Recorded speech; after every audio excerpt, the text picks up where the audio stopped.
And now we go over to Pam, who has a guest in the booth. Hi, Pam. Hi, Joe. Thank you so much. We have Kurt.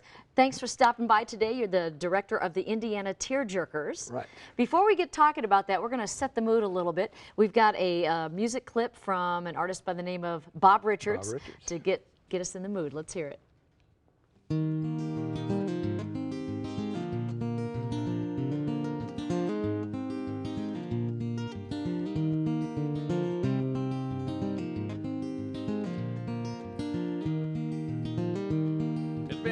Hard week with no end in sight.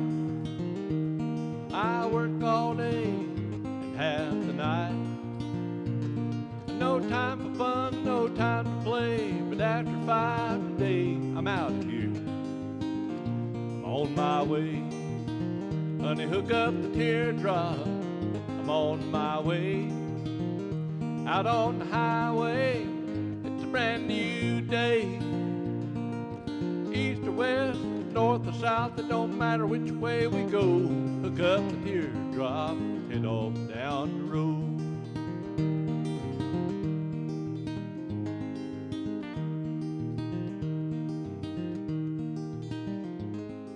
Well, now I'm in the mood to camp a little bit. I'd not heard too much about teardrops before. I looked at your website and saw a lot about it. When did you start getting interested in this? I got about 2001. I wanted to buy a motorcycle. Okay. And I was looking on eBay for a small cargo trailer, and lo and behold, we stumbled into the teardrops and other small trailers, and it made so much more sense than towing around with a motorcycle in the rain. At least this way we're staying dry and having a good time. So that's how I got hooked on it, and it didn't take long. And about 3 months later, I had one on the road and started going camping. And so there's a big appeal to this, and you even have the Indiana Tearjerkers. Right. How many people are involved with that? The Tearjerkers organization is a nationwide, or excuse me, a worldwide organization. Okay. There's 2,502, I think, registered tearjerkers, they call them. And it was founded by a gentleman in New York City who loved to go camping when he was a kid and had some of these old trailers. And I guess he saw some pictures of them. And he bought an original trailer, a 1947 trailer, and he started pulling that around and thought he was the only one in New York State that had one. Lo and behold. No, there was tons of them. They're everywhere. Tell me about the appeal of these particular campers compared to other ones. The appeal is, simply it's very easy to tow them. They weigh less than 1,000 pounds. Can any car pretty much tow Any them? car doesn't make it. We have one fellow and his girlfriend. He's 85 and she's 80. Maybe 79 or 80. He pulls his with a motorcycle. Really? So it's very convenient. Yeah. Now his is a little smaller. Yeah, But it works. And he's from Northeast Ohio. And he came all the way over here. Now I got to ask too, that they're so tiny and compact, and it's been so hot. Do some of them have air conditioning? I have air conditioning in mine. Oh, you do? Oh, yeah. Okay. And most of them have either a 12-volt system where there's a fan that blows air around, and some of them have a roof vent that's like a whole house fan where it blows the air out the top and sucks it in the windows. And that works out real well too. Excellent. Now, for those that haven't seen one, you actually brought one here for us to check out. Yeah. And that is where Joe is right now. He's outside enjoying the weather. Joe, how is it going out there? Hi, Pam. You're going to have to come out here and check this out. We're out here with Dan from Greenwood, who brought here his tearjerker trailer with him today. This is amazing. They're even smaller in person than what I saw on the internet. Can you tell us a little bit about why it's called a tearjerker? Well, just from the very shape of them, they were a simple camper made for sportsmen in the early years. Just by the very shape of them, they called them teardrop camper trailers. And what's kind of the history about these? I hear they maybe started around the 50s and then kind of went away and came back in the 90s again. Yeah, they became popular in the mid-40s or so. There was about 7 manufacturers, most of them on the West Coast. Most of the material from most of the manufacturers was surplus material from the war. They got surplus aluminum, surplus wheels and tires from the war manufacturers. And they built these things for about a 4 to 6 year period, and then most of the manufacturers graduated into larger campers. Now, this has become a hobby for you. Yes, it has. Tell us why. I've always been kind of a traditionalist. I think I was one of the guys that was born in the wrong era. And after I seen my first one, I always have been an outdoors enthusiast, did a lot of camping. And after I think the last time I got wet sleeping in a tent, I knew I had to find another means of camping. And I had seen an original like this at a show, then it piqued my interest. And I thought I had to kind of get a little more interested. I mean, now it's a hobby that's actually turned into a full-time business. Sure, because you also build Yes, these I do. as well. Now I hear they're very difficult to prepare. You want to show us how long it takes to get it ready to go?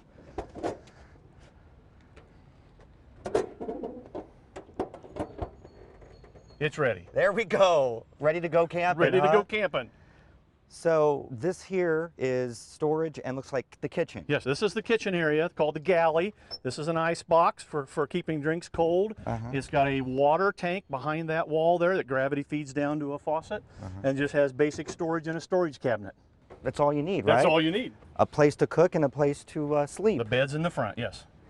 And this one here is Kurt's camper, but he built this himself. Yes, this is not a factory made. This is a home built that Kurt actually assembled himself. How long does it take to build one of these? Depending on your construction abilities, a few weeks to a couple of months, maybe over a winter. Sure.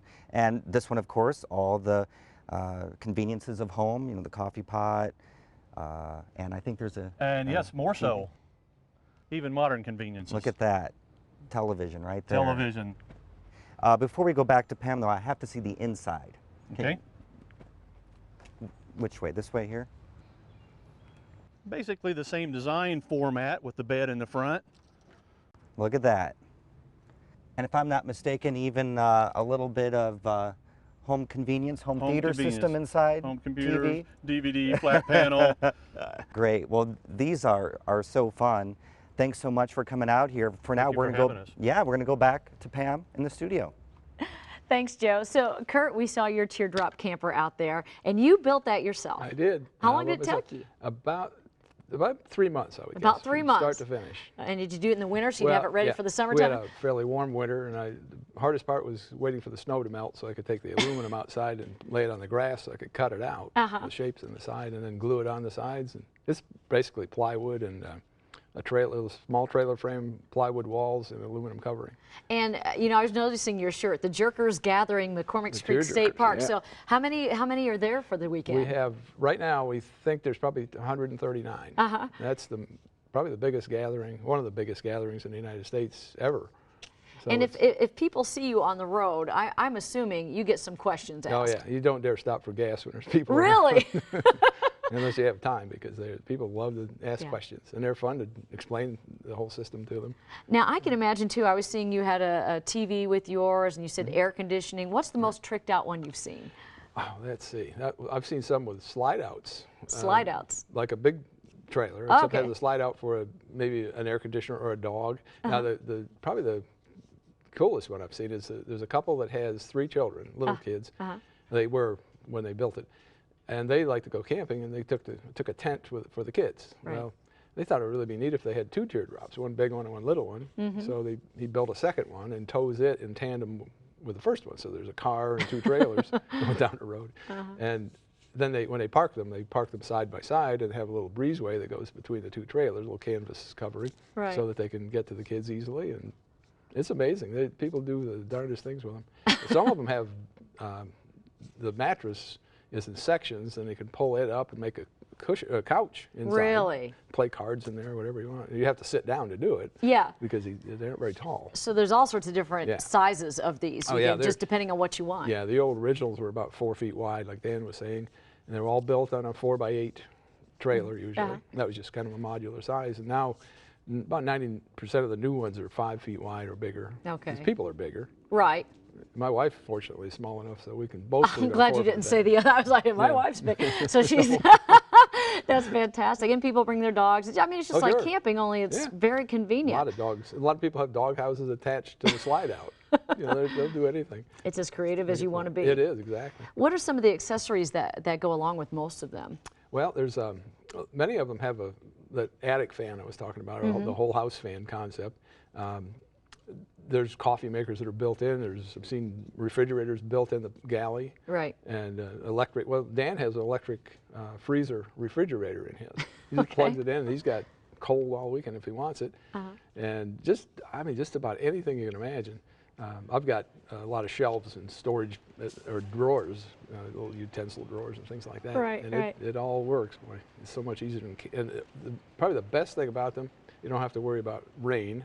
Right. If it rains, you go inside, but most of them are covered with a big canopy. Okay. And they don't leak, and they're warm, and they're cold when they need to be, and Yeah. just perfect. Really convenient. We see him setting up some stuff outside, Yeah. and it doesn't take any time at all Now, setting about this 10 up. minutes and you're done. That's fantastic. most. That is fantastic. And I'm imagining people that are into this are also into other collections too that go along with Hot it. rodders. Hot rodders. Tell us Yeah. about that. There's the first time I saw another one was at a car show, and he's now in this group too. But he's from Indianapolis, and he had a little Scotty trailer, it was called, and Scotty still makes trailers today, but they made a little miniature version, a little 4x8 one, and the hot rodders like them because a lot of times these big hot rod meets you can't find a place to stay, so they just take their house with them. That And makes yeah, perfect sense. Exactly. It really does. Well, Kurt, thank you so much. This is just so much fun. I think we need to get one for the weekly special.